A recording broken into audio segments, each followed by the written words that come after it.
Um, okay, so I appreciate everyone joining me for the first of hopefully many of these little live Q&A sessions. I've got a bunch of questions that came in through email, so I'll address some of those.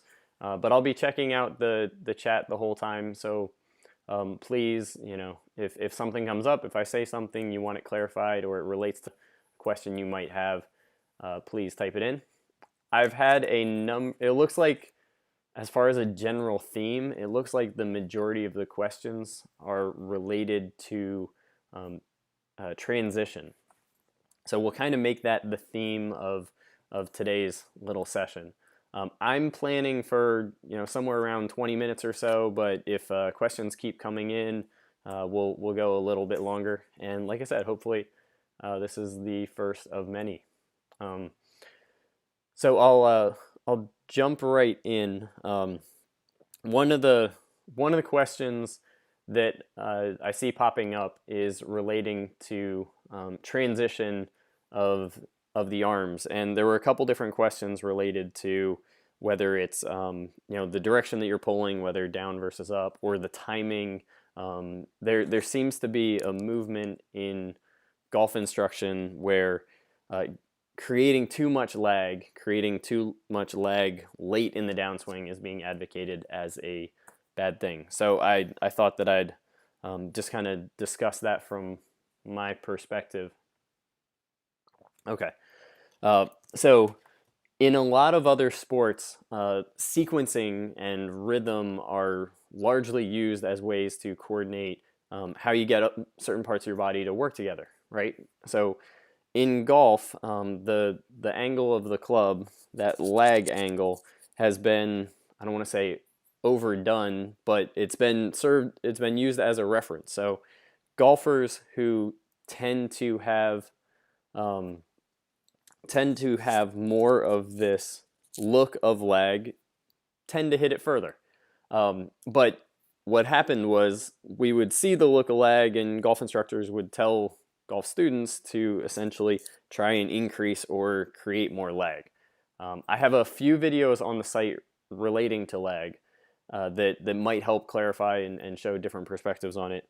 But one of the big points for me to address is that when you try to increase the angle, when you try to pull the club back like so, what typically happens is that lead wrist is going to go into extension. And when that lead wrist goes into extension, that's going to have an effect of opening the club face. And so what'll happen is golfers who try to hold and increase the lag tend to get in a situation where the club face is in an open position late in the downswing. Well, if the club is in an open position late in the downswing, you're going to have to do something pretty dramatic to try to close it. What most people end up doing is they stall their body rotation, because body rotation delays the closing of the club face, and then they cast the wrists, or they kind of straighten the arms, or they get into more of a scoop pattern, because scooping will close the club face, gets that to point more. So here it's pointing off to the right, there it's pointing more to the left. So a scoop, while many have talked about a scoop as holding the face open, it does actually close the face, it just doesn't do it rotationally. So one of the other questions relating to that, okay, if lag too long can be a problem, then what's the intention? So what are players trying to do when they create a look of lag if they're not trying to create a look of lag? I like to think of it more as proper sequencing is going to help create the look of lag, and soft enough arms will also help create that look of lag. I go back to looking at other sports, and if you're teaching someone to throw, you're never really going to teach them to try and maximally extend that wrist and hold the wrist back as you're going to throw.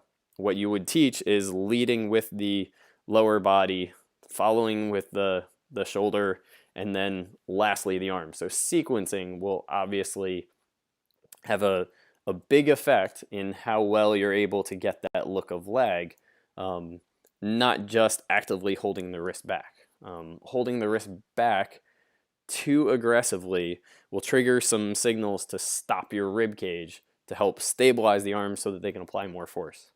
And so that combination usually creates face control issues down at the bottom, because as I said, if I increase that extension of the wrist, I open up the face compared to the path. So then what happens is I get down to the bottom, the club face is open, and I have to close it in an incredibly fast amount of time, and it creates a lot of variability. The metaphor that I learned from John Hardesty that I think is brilliant is it's like if you were to turn up the sensitivity of your mouse, right? So if you've got your mouse and you make like a little movement, but the cursor goes flying all the way across the screen, you have to be really precise with how you're going to move the mouse. What we want to do with our golf swing is we want to turn down the sensitivity of the mouse. We want to turn down the sensitivity of the club face closing or opening, but basically we want to turn down the sensitivity of our movements to how it relates to where the club face is pointing, so that we don't have to be quite as precise as when that mouse sensitivity is turned way up. Because we all know that when you get under the gun, when you get a little bit of pressure, you're going to have probably some tougher times keeping the same rhythm, keeping the same level of intensity. Okay, so another question as it relates to this transition, right? As it relates to the transition would be, you see that some instructors, okay, let's say a common problem is getting the arms behind you in a stuck position, right? And so some instructors advocate getting the arms back in front, so kind of holding the body back, like saying you've got too overactive legs or your lower body is too active and you need to quiet that a bit. You need to slow down your body so that the arms can catch up. And then you have other instructors who say, no, you don't want to quiet your lower body. What you'd rather do is you want to use the lower body differently. So this one relates more to how you're creating speed in that transition rather than the actual effect of the club face, as we discussed in kind of that first transition segment.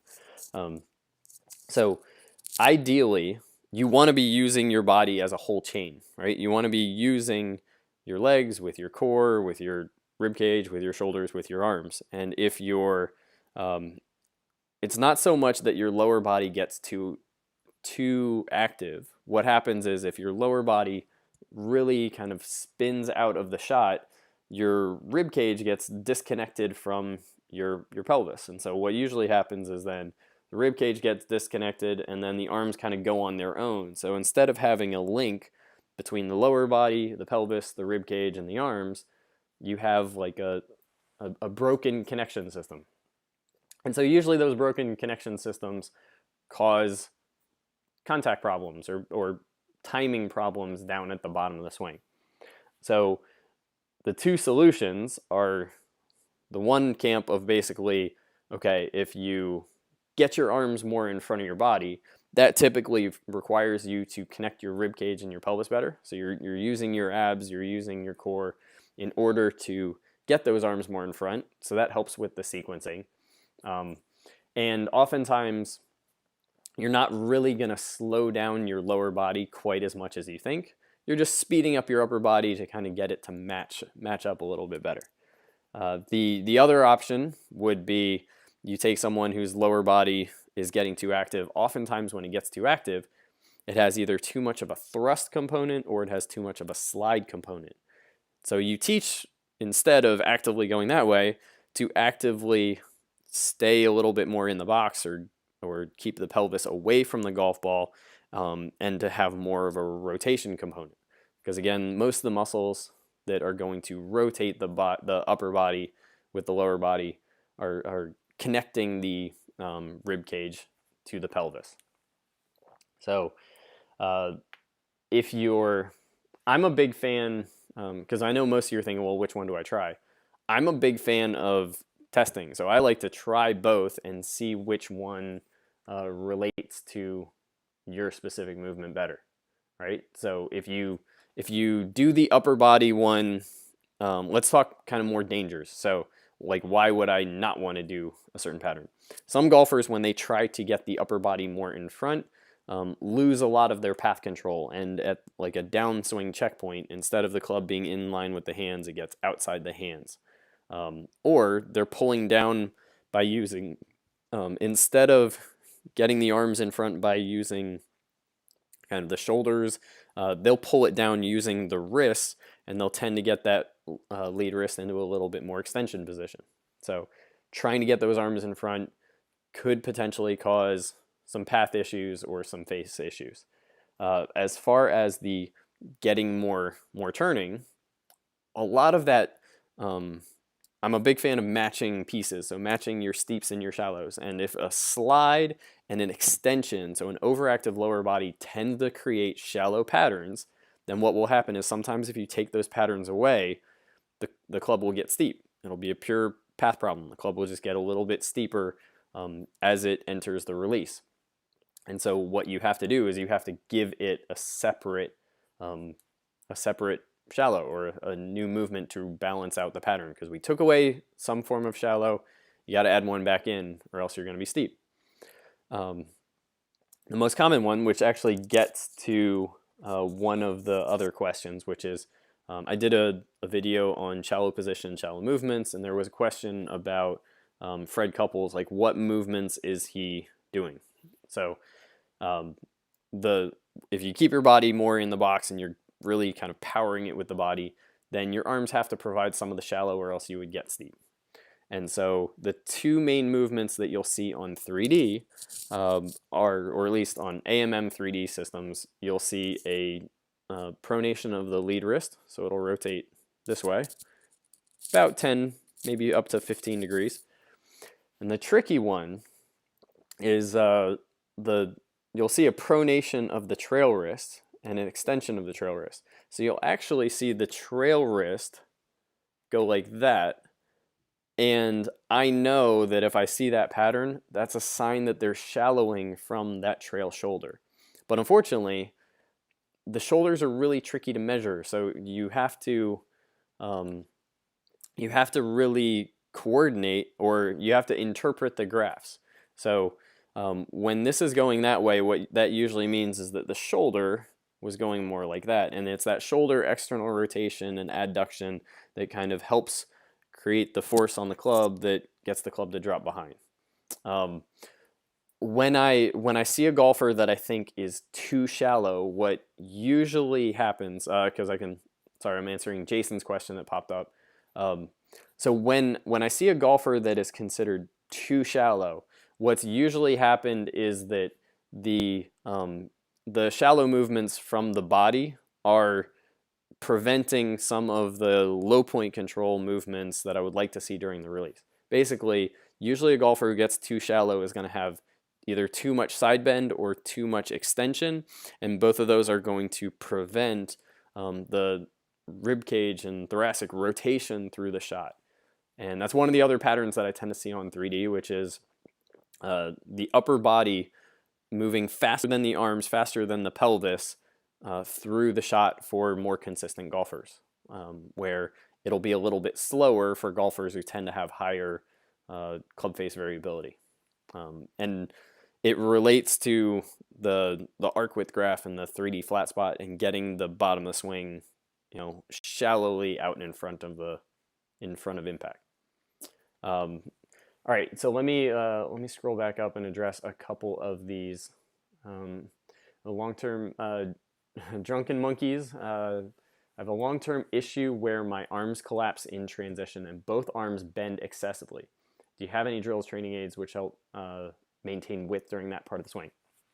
So there are a number of golfers. The most prominent example would be like a Jason Day. But I've worked with a number of mini tour caliber players who get a fair amount of this kind of bend look through transition. I don't think it's necessary.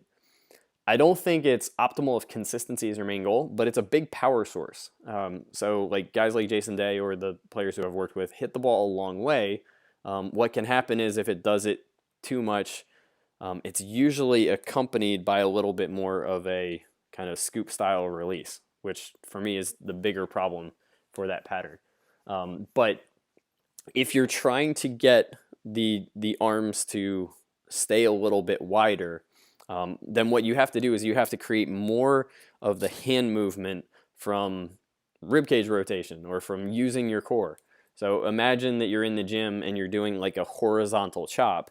That would be creating speed and movement more with my abs, more with my spine rotation, and less from my arms pulling, right? My arms pulling is more of a lat or a upper back style pattern of creating force in the club. So I've had more success with doing, for working on that pattern, doing two things. Really working on getting the earlier shaft rotation, because the earlier shaft rotation, if you then pull in narrow, you tend to hit really bad pulls. So it forces you to shallow, and pretty much every shallower also opens the club face. So by getting that shaft rotation, it forces you to get more of the shallow, which then puts your arms in a position where they're not going to be able to pull narrowly as powerfully. So it kind of weakens their position. Now, the problem is some golfers hate that feeling of getting weak, especially if their main feeling of power is in the shoulders or the triceps or something like that, because it's going to make it feel weaker. And golfers, especially under pressure, hate the feeling of not being able to go hard at it. So I find that the easiest way to work on that is through kind of proper off-season planning, where you're working on good oblique and spine rotation, and then getting into even some med balls, or there's a product I use training-wise called the tornado ball, or the twister ball. I use the lighter one, but it's basically a medicine ball on a rope, and that can really help with coordinating more of a feeling of pulling on something from the core, because if you pull on it with your arms, you hit yourself with a medicine ball, and it's not too pleasant. So I would I would start with the looking at the club face control in transition, and I would look on video a lot at how well the spine is rotating, and I would also remind myself that Jason Day got to #1 in the world with that pattern. So it doesn't mean that you can't have success with that pattern. But if you're going to improve it, you're going to have to rebalance how your body creates power. It's usually not a path thing. It's usually more of this feels really strong. Okay. So I had another question about kind of someone who's got more of a barrel chested, right? So if you're larger and you don't have quite as much range of motion for making these shallow movements, what do you do? And I'll relate it to the backswing, because I see another question related to that. There are definitely some advantages. There's a reason why a lot of the young guns are kind of wiry and fit, because ideally you want to act with the club a little bit more like a pitcher, with some of this kind of delayed timing and larger range of motion. But there have been some really good golfers who are more barrel chested. The thing that you need to make sure is that in the backswing, you're controlling the arm's relationship to the chest. So what I see with more barrel-chested golfers is they kind of really stabilize, dig into the ground, and they create more of the turn with the arms getting behind. Well, if I get my arm behind in a position kind of like that, when my elbow gets behind my shoulder, I'm going to lose a lot of the external range of motion. So it's going to force me to then pull down, which is going to create a really steep alignment on the way back. So I'll do drills kind of where I'm applying resistance and getting more of the backswing rotation, where the club feels like it's staying a little bit more in front of your chest, and that'll give you the kind of the best opportunity, or the that'll give you some slack to then allow a little bit of shallowing on the way down. Now, you're probably never going to get the arms well in front on the way down, just because you got more mass than skinny guys like me. But what will happen is if you keep it in front, you'll have that extra range of motion to get the club to shallow mostly from the lead arm. So mostly from letting that left arm relax. I did a video on the site on some of the, I want to say, larger golfers, and you'll tend to see a pattern where the right hand will come off the club at different points in the swing, because most of the larger golfers who got to a really high level seem to control it more with the left hand and less with the right hand, or the trail hand for a right-handed golfer, because that restriction, having that extra mass, having that restriction in the shoulder would cause a really steep movement of the arms or of the club, unless you did it mostly with that lead arm. So doing especially some of the lead arm release drills and kind of getting comfortable with controlling it more with the left arm, I've found with some of my huskier golfers that really tends to help clean things up. But if it's more of the backswing issue, I would look at the spine movements more so than the arm movements, and kind of start from there. I had a question about my thoughts on the orange whip as it relates to training transition, which I think is a good question. I like the orange whip as far as kind of I call it a path trainer, because what usually happens is things like the orange whip, or things like the speed sticks, things where you're focusing on getting a lot of speed, usually creates a better path. Now, the problem is with those objects, you don't have to worry about the club face. The other thing you don't have to worry about is low point control. So what I've seen is the orange whip can create face control issues where the club is coming in kind of heel open or club face open, and you tend to, I've seen it cause shanks. You can get into just kind of like flaring it off to the right. Or the one that I think is worse is it causes low point control, because it gets you using your body and side bending, and if you still have a bit of a cast pattern for squaring the club face and you get into a better body position, which the orange whip tends to train, then if you don't make any adjustment to your arms, the bottom of the swing is going to be more back behind the golf ball here.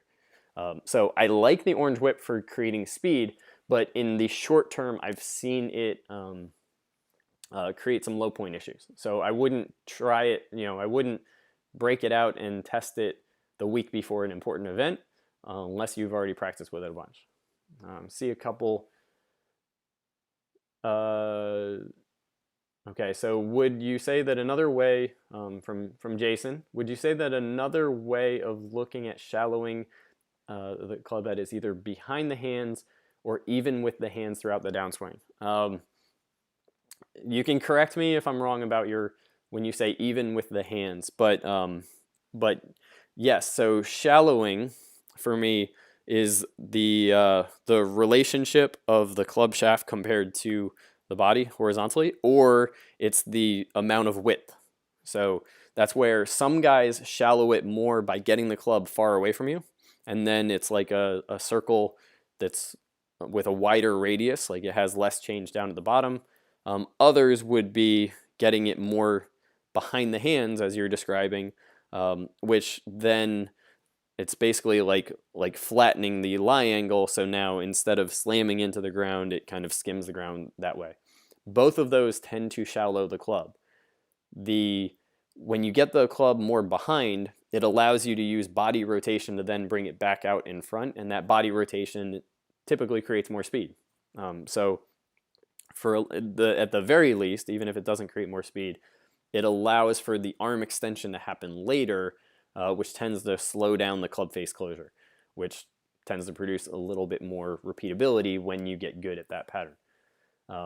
So a good, there are a couple good checkpoints, when the shaft is getting in line with the right forearm or at shaft parallel if the club is still behind the hands, as providing that the chest is facing roughly around the golf ball, then that would indicate that you have more of a shallow arm movement. So those are two good kind of video checkpoints you can use.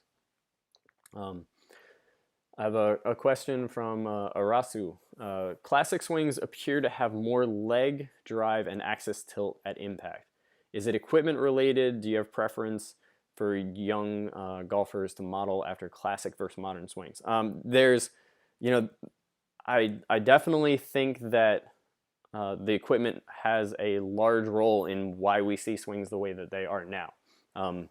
And there's enough cases of golfers who've grabbed old equipment, right? I know that they did this at the BMW when it was in Denver, and I remember Rory doing it at another event, but grabbing old equipment, so the old golf ball and the old shafts, and trying to make swings and not being able to hit it very well at all.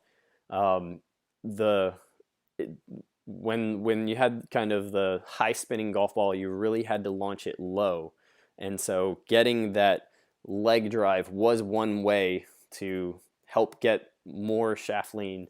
And I don't even know if it's more shaft lean per se, because I haven't seen I don't know if they've done any research or any even video analysis of looking at how much more the handle would be ahead. But I'd say you see the images, and if you played Bolatas, you saw the ball launch really low and then spin up. And if you launched it high, it still spun up.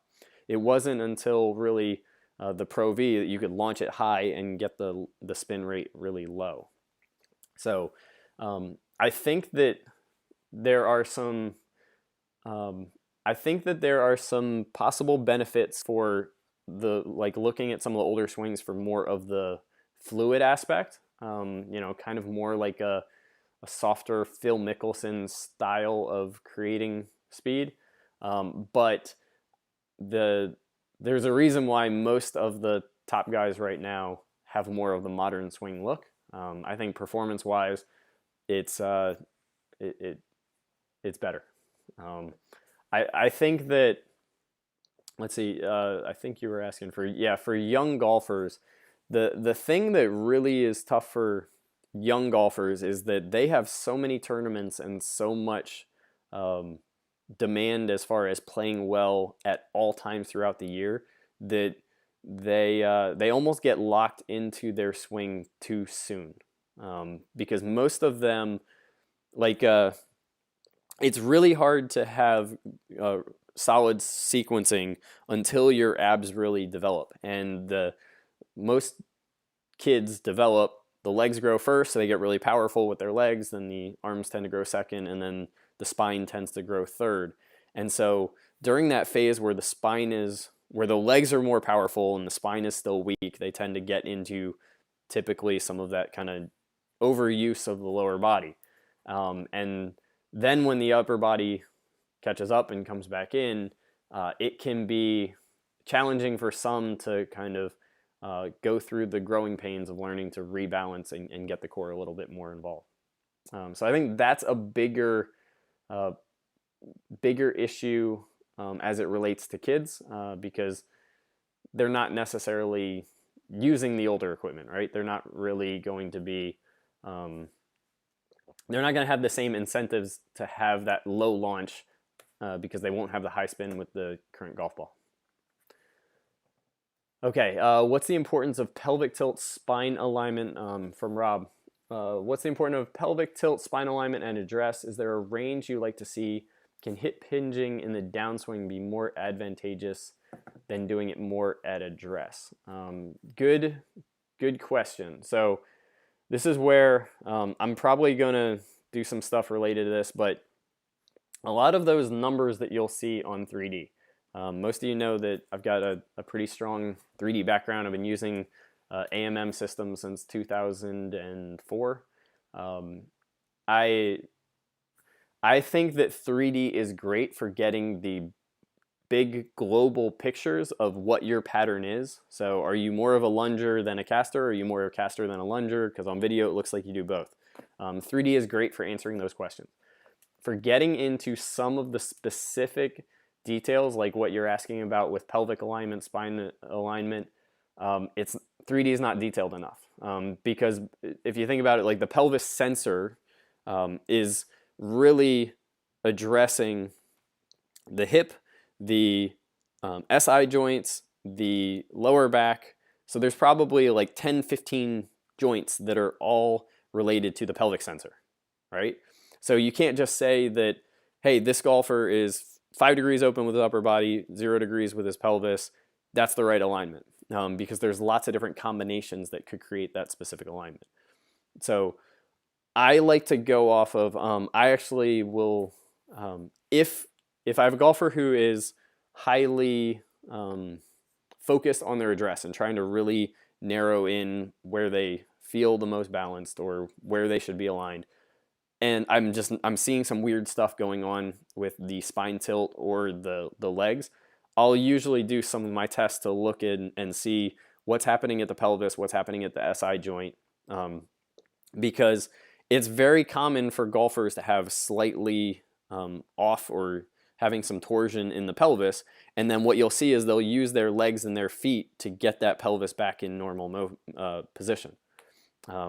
So I'm not a huge fan of finding like an absolute best spine alignment as like a global, everybody needs to be at 20 degrees, but you can figure out, like your long-term goal is to keep your spine in relatively neutral position, so that you can create speed safely, and create speed throughout the whole spine or the whole unit of legs, pelvis, hips, rib cage, shoulders, arms. If you get too much torsion in one area, you'll create kind of a weak point where you typically will either overuse that area or you'll completely avoid that area. So those are the problems that I'd see more for spine alignment. So I could give you a rough range on 3D, but I think that if you're working with good players, you need to get past that. The rough range isn't as good as what I think the best guys are doing. But can hip hinging in the downswing be more advantageous than doing it at setup? Yeah, I mean, whether it's a pre-stretch or a stretch shorten or kind of a getting the, we don't know for sure if it's stretch shorten or if it's just by preloading the muscle, it can then apply more force. It's probably more the latter than a true stretch shorten. But if you're stretching something during the downswing or during transition, then the muscle will be able to activate stronger than if you stretched it at the start and just started from there. The example would be like if you do a running jump versus a standing jump. So in a standing jump, it's going to be basically all muscle activity that's going to create some elevation. With the running jump, when you run and you plant your foot, your quad is going to decelerate your momentum going forward, and it's by activating that quad in decelerating that then when it gets into lifting you up, it's going at a higher level because it got to activate a whole lot earlier without causing you to lose that position. So there's probably like you'll see a lot with kids and young people who are really creating a lot of speed from the lower body that they'll hip hinge in the downswing. My goal would be, the danger with that is that you may have some sequence issues and path issues that could relate to the bottom of the swing. So you just want to monitor that and make sure that they're not doing it so much that it messes up their upper body and their arm motions down through the release. All right, another question. If I pull my hands towards the ball, some say that's bad. If I pull my hands to be desired impact location, this would seem to be consistent with the wipe concept. Yeah, so the wipe concept for me is my term of basically getting your arms back in front of you, and doing it mostly from the shoulders, right? So many golfers have talked about getting the club in front of you, but obviously if you get the club in front of you, you can't have your body rotated or side bent at impact. So it's more about getting the arms and the hands out in front of your body. If you find that I've had many golfers where when they feel like they swing more with their arms, they get the better alignments, like they get the arms out in front of the golf ball, especially if they tend to have more of a early extension or thrust pattern. I'm enjoying all the questions, but I've realized that my goal was about 20-30 minutes, and we're getting towards the end of this. I'm planning to do more of these, so I really appreciate all your comments. If I discuss something and you want to know more, head over to golfsmartacademy.com. If you're not a member, you can sign up for a free trial membership, and you can send me questions, and I can point you in the directions of the videos that will hopefully help answer your questions. Or if you want to know when we're going to be doing these, make sure that if you're not subscribed, subscribe to our YouTube channel, like and share. All that stuff helps us gain momentum. This was a lot of fun. Someone asked about, can I hold my book up? I've got a few of the early copies here, but I just wrote a kind of pretty massive book. It's about 350 pages, going through lots of the different kind of ways that all the pieces fit together. So kind of taking science, taking some practical coaching, and really tying it all together into hopefully a way that you can figure out what you need to do with your swing. So I always harp on my students that you got to figure out what you're trying to do. So are you working on your face control? Are you working on solid contact and low point control? Are you working on creating speed better? I think that when you figure out what main skill you're working on, it opens up the road, and it kind of makes it easier to then know if a tip that you heard or a swing thought makes sense, or if it's just going to be one of those kind of things that's only going to work for a day. I like long-term growth and long-term improvement. And the goal of this book was to really help you understand the pieces so that you can have a real long-term plan. I see one last question. If you have any other questions, please send them to support@golfsmartacademy.com, and I'll get back to them hopefully in a timely manner. Last question: do you promote more of a rotary movement through the ball or a stall like Phil? Seems like I hit more solid shots with a stall, which probably means I'm over the top when rotating through the motorcycle. What it probably means is that you don't have I advocate more of the rotary style. Phil obviously has some face control issues, but the more upper body on top, arm dominant swing can work really well for the short irons, which is more of kind of a circular shape, less of the flat bottom. As far as what's likely happening if you hit better with a stall is that, yes, you would probably need a little bit more motorcycle, and you'd probably need more of the Jackson 5 or a little bit more of the axis tilt, because what's probably happening is you're getting early movement from the shoulders, and then by stalling you haven't kind of gotten as much outside in or steep, and then when you straighten your arms because of the stall, you're able to coordinate the face and control the low point. My only concern would be if you had face control issues with the driver, or potentially like 3-wood. If those are your main struggles, then I would probably make a plan to work on the kind of the timing of that through impact. So, all right, thank you all for joining me. And if you have any other questions, you can